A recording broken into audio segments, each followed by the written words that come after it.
Dave, I'm going to get into the hot topics because I can't really top any of that. But I'll come to you first. Who's the stupidest public figure you know? I might have an idea who you're going to say here. I mean, it's hard to go. You've got the tough one about this, Les, is we can probably do our own show just based on this particular question, really, couldn't we?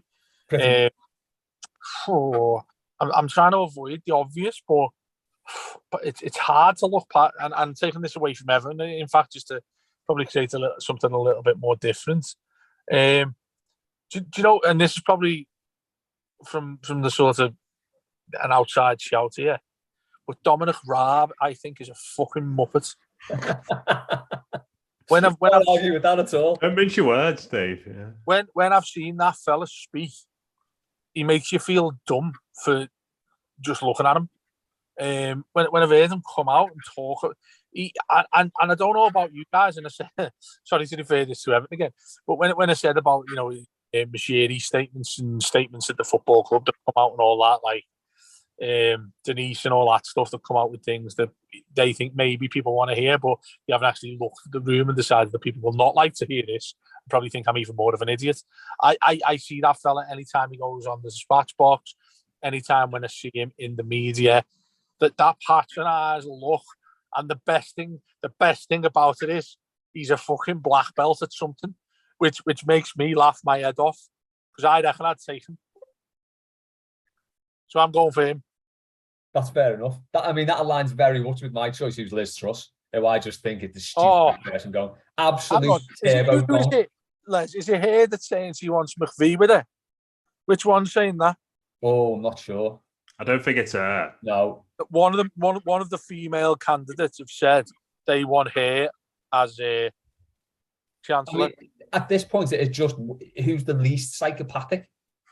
It's mental. There's just no one good to. But I put that gif up in the tweet about Liz Truss with the pork markets. If anyone saw that whole speech, she keeps doing this weird thing where she says something and then waits for applause, like she's like a comedian or something. Is that the one where she goes on about cheese for ages as well? Yeah, that one. Oh, she's absolutely fucking dense. And the fact that she could be the Prime Minister, Dominic Raab thankfully can't because he's deputy, so we can't put his hat in the ring. It's terrifying. Matt? Yeah, she was the obvious one for me as well when I saw that. But I've gone back a bit, and I remember one who was absolutely horrendous. Remember Chris Grayling? Oh my God, yeah. Chris Grayling. Gavin Williamson as well. He's a transport fella.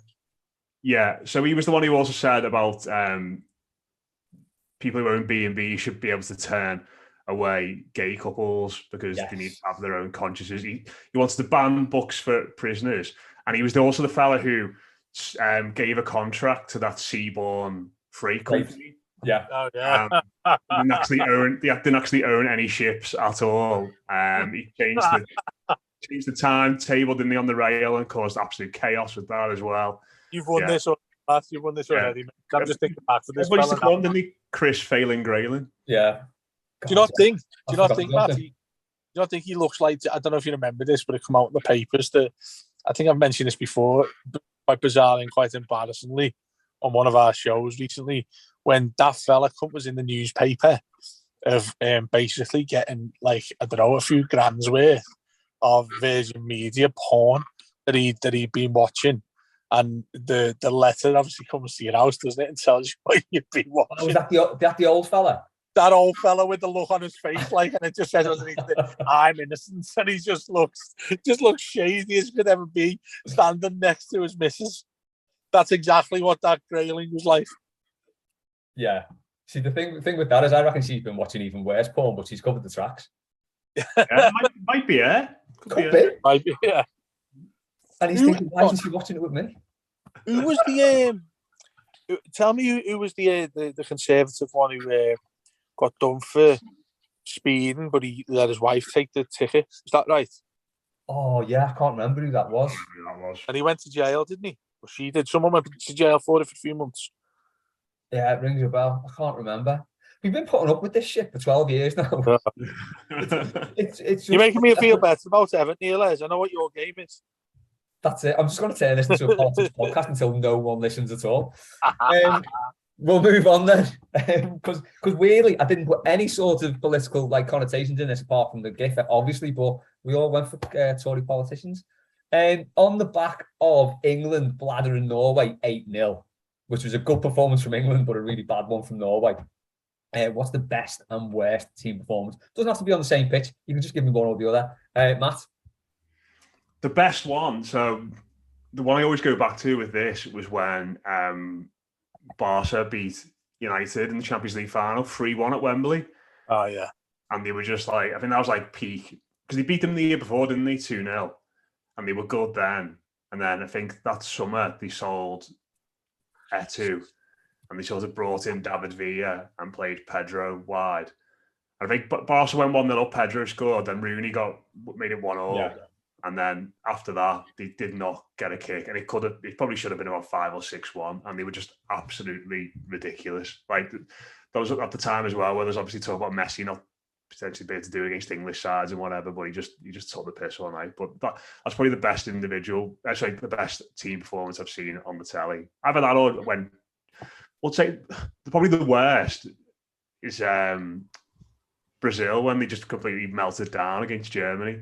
Oh, I can't believe you said, literally just Googled that game, because that's the one I was going to go for. Yeah, like I think Germany were good that night, but it was just an utter meltdown, wasn't it? I think David Luiz melted it. Yeah, he just like picked the ball up from the kickoff and just ran forward into about 4 or 5 Germany players, and it was like, what are you doing, mate? It was one of them like goals where there was like there's like the show in the replay of the goal that was scored just before. Yeah, and it cuts back to your screen, and the ball's in the back of the net again. It's like, oh, what's happened here? They've scored so quickly. So I'd say that's probably the worst. But Barcelona against United, 2011, that might have been. Yeah, go for that. Yeah. Yeah, just on that. I mean, I think I've said this before, but that thing whereby a goal was scored so quickly has happened to me in the ground when I was at Anfield.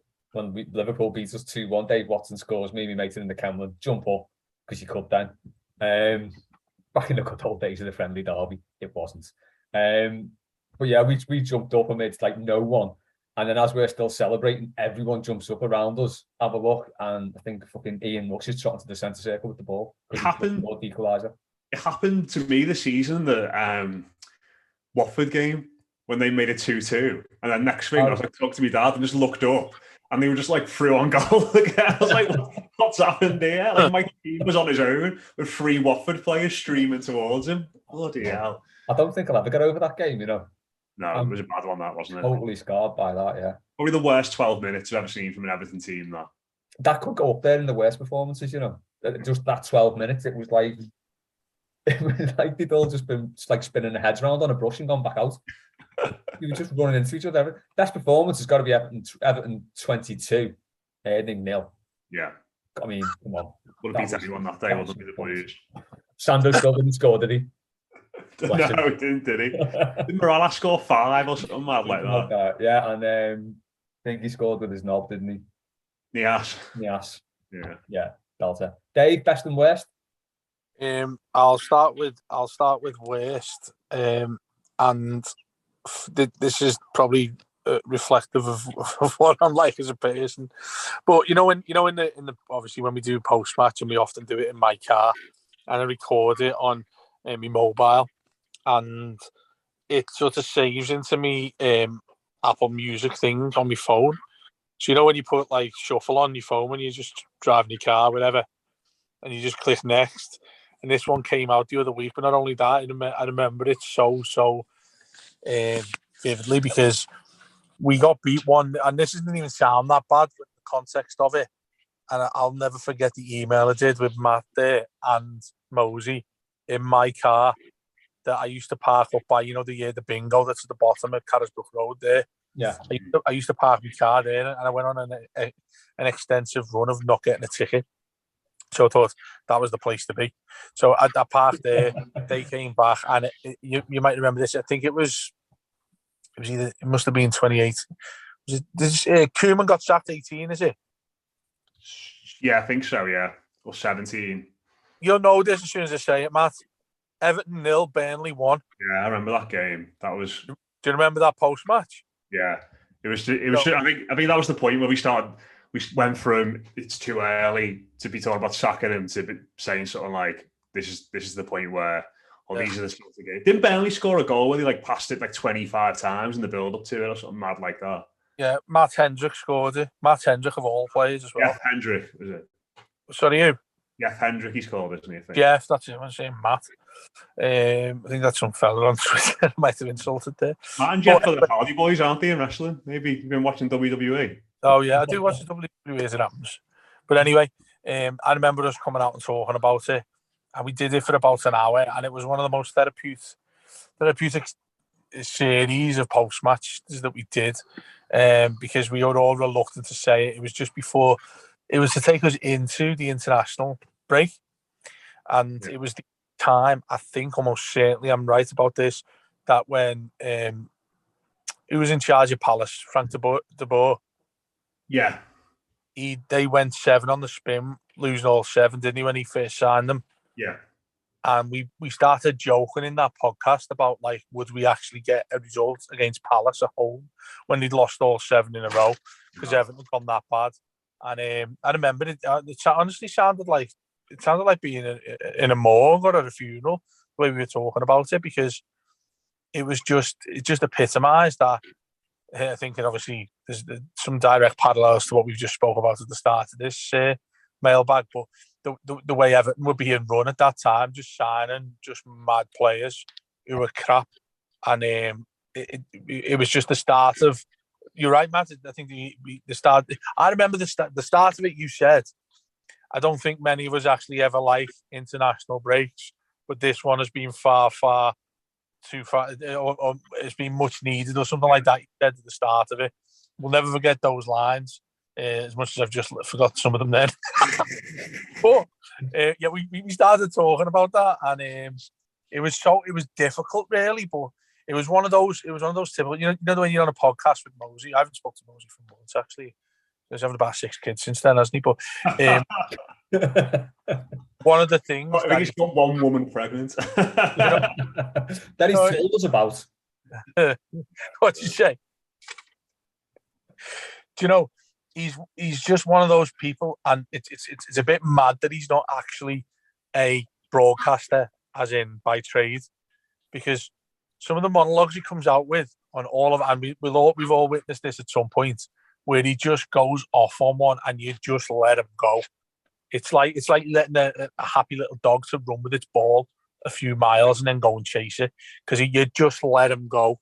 And on this particular occasion, I was sat there and I didn't even want to talk or contribute, because he was that good at what he was saying and explaining. He's brilliant at the way he communicates as an orator. He's superb at what he does. I wish he did more of it. I wish he'd stop earning millions selling drugs and come and do this permanently.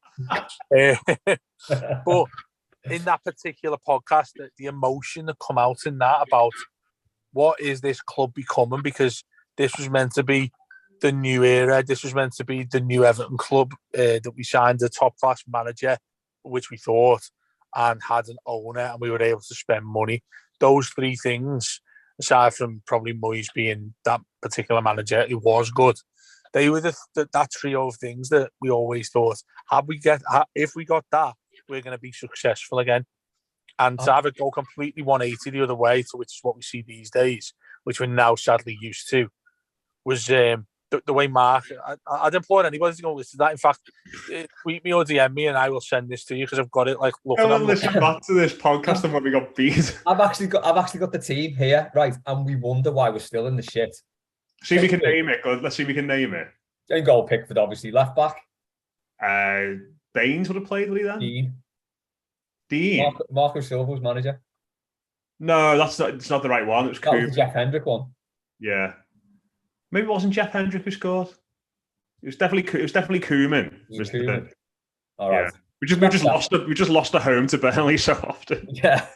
Hang on, let me answer this now. I want to. Hang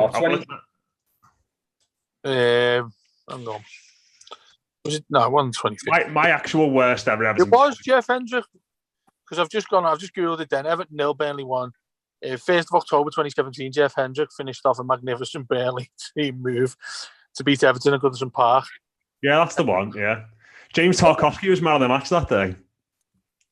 He's definitely getting a season-ending injury 2 games in, by the way. He's played 38 games every season, hasn't he? Do you want, see if you can guess the team, then I've got it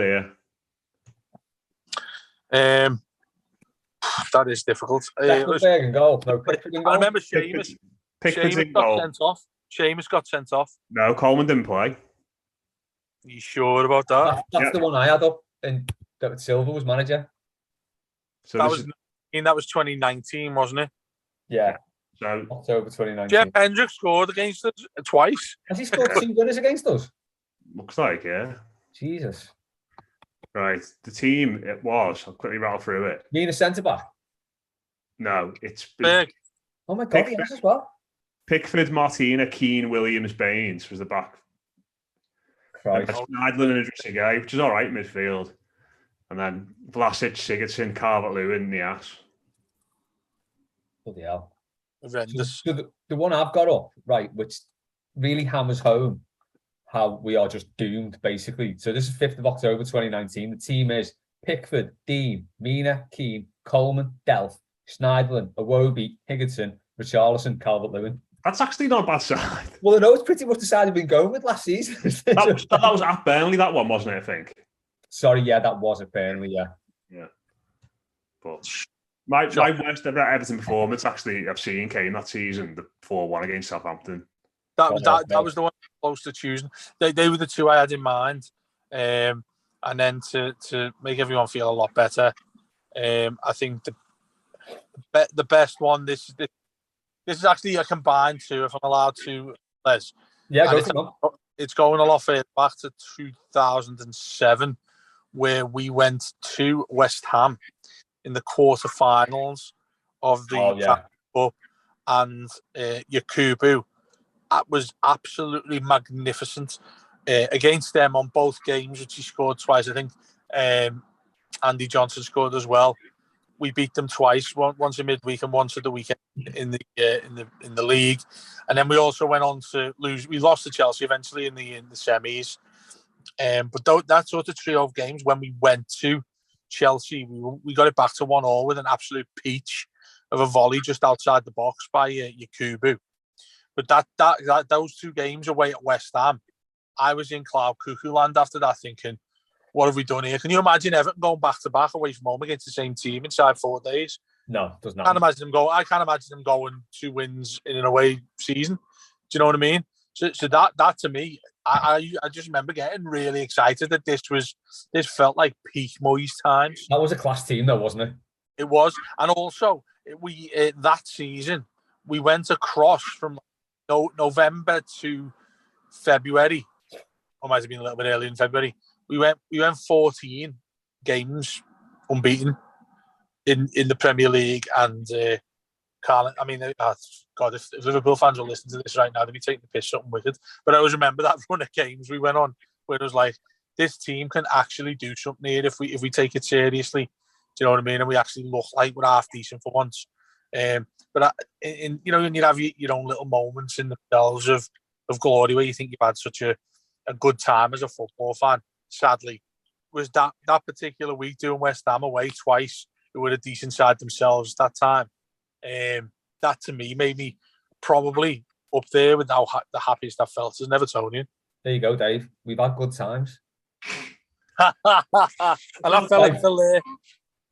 That was when we had Zaha, Yakubu, and Johnson, didn't we, as options? Yeah. Zaha, we won 3-1 away, and Zaha, come on.